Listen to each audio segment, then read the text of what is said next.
Hello everyone and welcome to SOS Wrestling and to episode 15, I'm pretty sure, of our local to global series. Today we have two fight nights. This one, again, is only a week apart, and I think I'm going to do that for next week too.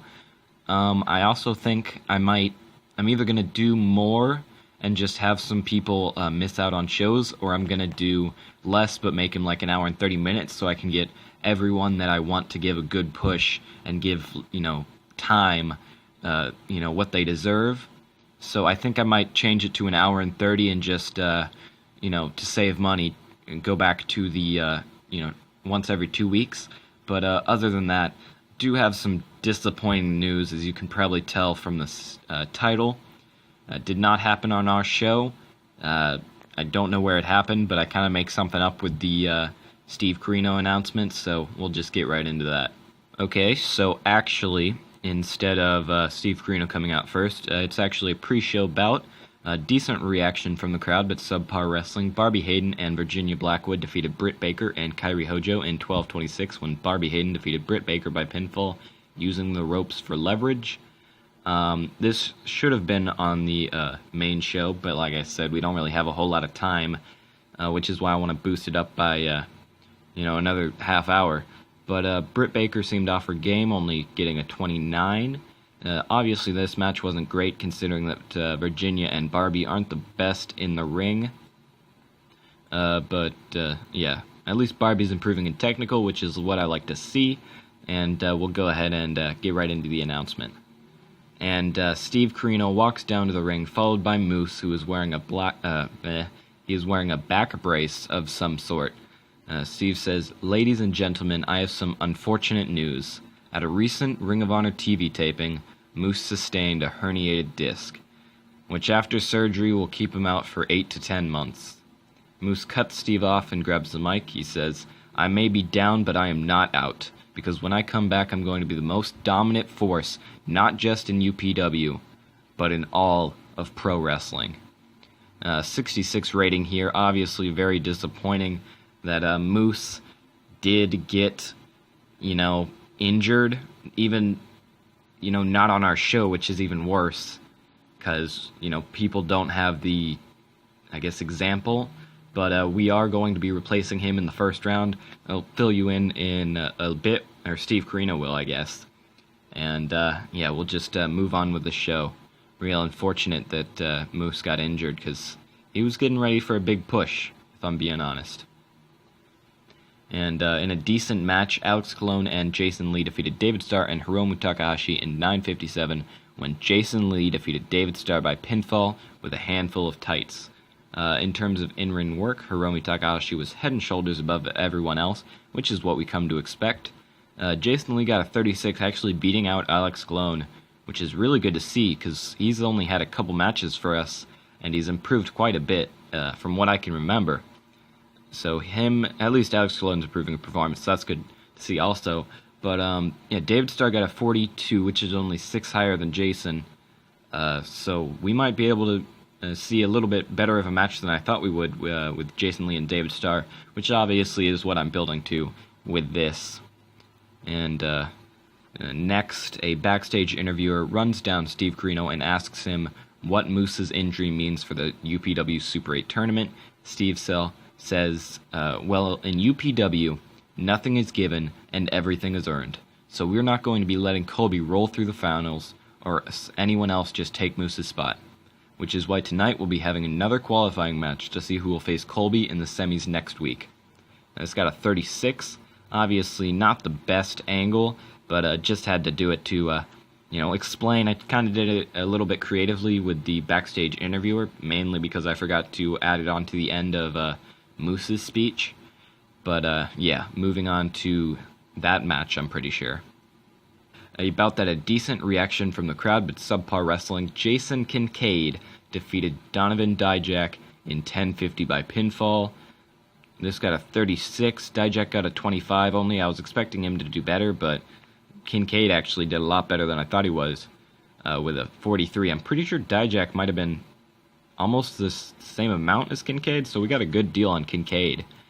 Both of these guys pretty big in the St. Louis area, which I follow a lot of their wrestling despite not, living over there. But Dijak's improving in Rumble, so we might bring him back eventually. But the bracket, obviously, Jason moves up to face Colby, so I had to just kind of scrap the first round, or not the first round, the first qualifying match from that bracket, as, I didn't want to bring Castle back in because he lost, and obviously Moose is injured. But Jason Kincaid versus Colby Carino, and Hansen versus Flex Freeman, which is the next match. So we'll see how that turns out. And a decent match. Hansen defeated Flex Freeman in 5:59 by pinfall. Hansen got a 45, Freeman got a 26 for a 38 rating. No worker improvements, unfortunately. Good showing by both of these guys. Freeman could have done better, if I'm being honest. Not too bad. He's, one of the projects that we're kind of slowly trying to build. I have some ideas for him. Him and Colby are probably going to be in a tag team at some point, but I don't want to give too much away because it's kind of going to be a big storyline in the future if everything goes to plan. So we'll see how that goes. We'll move on to the next segment, which I think, Steve Carino in his office when Roppongi Vice roll in. Trent says, "So Steve, when are we getting our shot at the tag team titles?" Steve says, "Like I said earlier, here in UPW, things are earned, not given. So what? You're big in Japan. You're not going to walk in here and expect a shot. But I'll tell you what. I'll put you in a 3-way tag team match tonight. If you win, you'll be the new #1 contenders." So 43 rating here. Obviously, keeping steady with the Steve Carino saying that UPW no longer will give things out like they did whenever they were being run by Tommy Dreamer. And really in the past with Steve Carino and Colby. But, obviously their feud stopped that. I thought it would be a little bit stupid to just, or contradictory if I said that and then the main event was Roppongi Vice versus LAX. So I don't think that's the next match. I think the next match is actually a tag team title match. Decent reaction from the crowd, but subpar wrestling. LAX defeated the boys in 10-13 when Angel Ortiz defeated Brent Tate by pinfall after using a foreign object. LAX makes defense #1 of their UPW tag team titles. To be honest, this was more of a, I want to give them a title defense before they probably drop it to Roppongi Vice unless something crazy happens. Everyone basically got the same ratings here, so I might eventually put them in a little bit of a program to try and boost their each of their ratings. Give them like a 50-50 booking program until eventually one of them comes out on top. Maybe the boys. They've kind of been doing pretty well. But Angel Ortiz and Santana improving in performance. And we'll move on to the main event, which is a 3-way tag team match. And in a decent match, Roppongi Vice defeated the Colony and Cody Hall, whose tag team partner was JT Dunn, in 13:52 when Trent defeated JT Dunn by pinfall, the Strong Zero. JT Dunn was really off his game. Trent seemed off his game, although that didn't affect the rating too much with a 47. That's about what I was expecting, because, Roppongi Vice are obviously way above the other two tag teams here. I mean, JT Dunn got a 39, so that's pretty good, but we'll see. I would like to keep teaming Cody Hall and JT Dunn. I just need to find a name for them. So for right now, it's just Hall and Dunn. That actually might work. I think they work well together. Basically they're heels and they got nothing going for them. I'm a nice man. Yeah, I'm a nice man.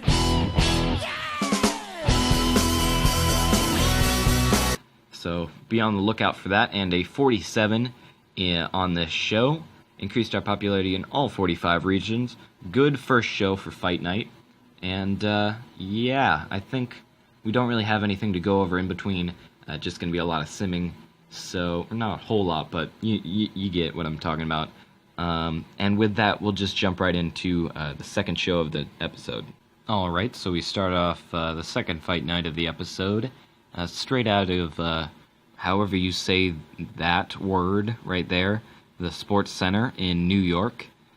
Cody Hall comes down to the ring to start off the show. Cody says, "How my dad worked in this dump of a state for so long, I'll never know. But I've got more pressing matters than to insult you mouth breathers, because I'm here to announce the next phase of my career. I'm on the fast lane to the top of the wrestling world, and I've gotten there on my own. Not through Bullet Club, not through New Japan, not through my dad, on my own. But after a while, it gets lonely in the fast lane, so I've decided to bring these guys along for the ride.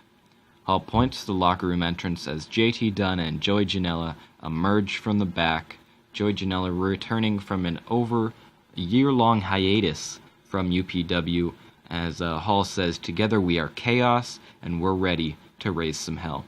Probably says it in a bit more menacing fashion than I just did, but you get the picture. Hall drops the mic, rolls out of the ring, and poses with his fellow stablemates before heading to the back. So, in the past, and, as recently as this video, I've said that I want to do something with Cody Hall, preferably a stable of some sort. So, I decided, we have the money, we now have the time, since this is our first show being an hour and 30 instead of just an hour. But, yeah, Cody Hall has something to do now, which is always good, and JT Dunn and Joey Janela, obviously. So, good to see them finally getting their due, I guess. Decent match. Hiromu Takahashi defeated Bill Carr in 8:23 by pinfall with a bridging fisherman suplex. Carr got a 33, Takahashi got a 51 for a 45 rating. No work improvements. This was a little bit of a tryout match for Bill Carr. I'm not definitely going to sign him, but I'm kind of thinking on it because he's an interesting character, and I think we can use him well. We don't really have a lot of babyface big men. All of our big men are kind of heels, so I think bringing Bill Carr in might balance it out a little bit. So we'll see if we actually do sign him to a long-term deal, but we'll go ahead and move on to the next segment. About that, a decent reaction from the crowd, but subpar wrestling. Penelope Ford defeated Kimberly in 10:28 by pinfall while using the ropes for leverage. Lee got a 36. Ford got a 28 for a 33 rating. No worker improvements. And, Ford upsets Lee. Obviously, she cheated a little bit, but, possession is 9/10 of the law, so, I guess a win's a win. After winning the match by less than honorable means, Penelope Ford goes way overboard with her celebration until Kimberly runs her up the ramp, obviously chasing her into the back. This got a 60 rating. The women's segments are always good because, you can just rate it on the sex appeal. But good little feud starting between these two. Obviously, they've been in pretty good positions as far as the women's division goes. Both former champions, if I'm remembering correctly. I could be totally wrong, but I'm pretty sure they're both former champions. And we'll go ahead and move on. A decent match. Cody Hall defeated Silver Ant in 8:58 by pinfall with the Razor's Edge. Silver Ant got a 41, Cody Hall got a 34. So Silver Ant actually outperformed Cody. But, that's why we're giving him wins. We're trying to build him, get him a little bit more over. And that's what Chaos is all about. 38 rating here. Moving on to the next segment. After the match, Chaos attacks Silver Ant, but they are quickly run off by Fire Ant, who runs out from the back. Joey Janela apparently underperformed. I forgot what he was rated on, but 50 rating. So, pretty good. Not gonna lie. And Barbie Hayden walks into Steve Corino's office, interrupting him on the phone. Barbie says, "You said the wrestlers have to earn things in UPW. Well, I think I've earned a shot at Kairi's title. Not only have I beaten her 2 times in 2 weeks, but I look can't talk, damn good while doing it. Face it, Steve, I am the biggest star this company has to offer, so refusing me this title shot would be economic suicide."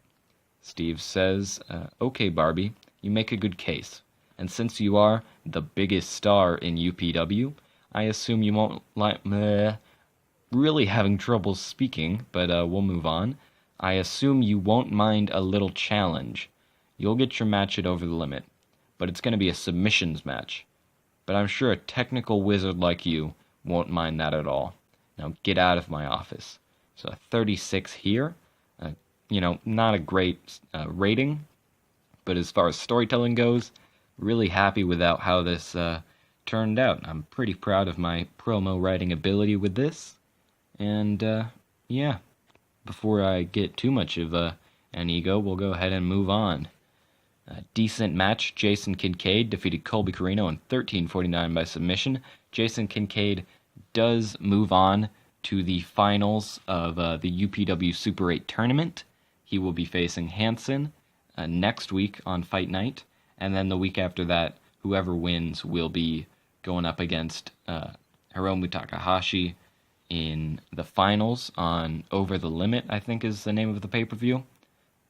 So Colby Corino 28, Jason Kincaid 44.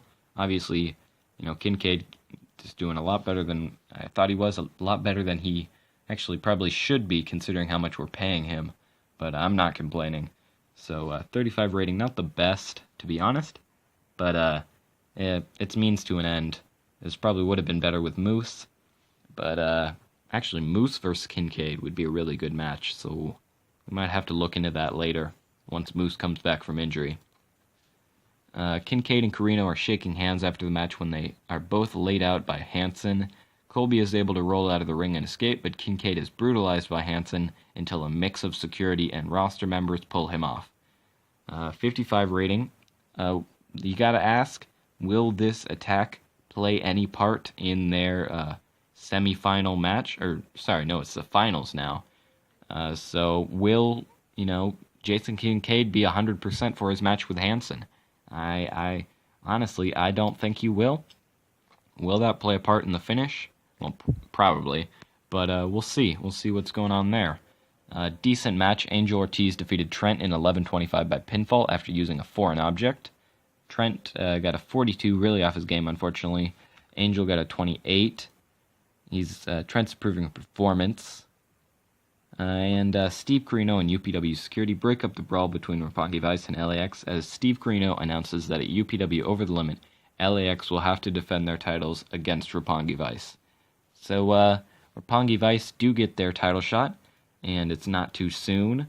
I didn't want to take the titles off of LAX like immediately after Roppongi Vice became number one contenders, because that would kind of cheapen, the title a little bit. But, I feel like they can put on a good match, and we'll see, what that rating is at Over the Limit. And in a decent match, David Starr defeated Alex Colon in 15:03 by pinfall. Starr makes defense number 2 of the UPW Ironman title. Colon got a 35, Starr only got a 39, which is actually not great for him. This match wasn't great, only getting a 37. I'm not too happy with this, because this is our main event, so I guess I can't complain too much. We've been doing really well lately, so hopefully this doesn't affect the rating too much. And at least we're ending off on a high note. Dave Starr grabs the mic after winning his match. Starr says, "To the man who has attacked me over the past few weeks, you have disrespected me, you have disrespected UPW, and you have disrespected this title. And that is something I will not stand for. So get out here and face me like a man." After a few moments and no answer, Starr calls Lee out again and again. Eventually, he gives up and returns to the back, so we'll have to see how he goes about getting his revenge on Jason Lee, considering that he doesn't actually want to face him. Obviously, he wants his title, but, he doesn't want to face him in a fair fight. And with that, a 44, so not as bad as I thought it would be. Pretty good, actually. We're kind of inconsistent with the show ratings, but hopefully we'll get better. And, that's really going to end off the episode.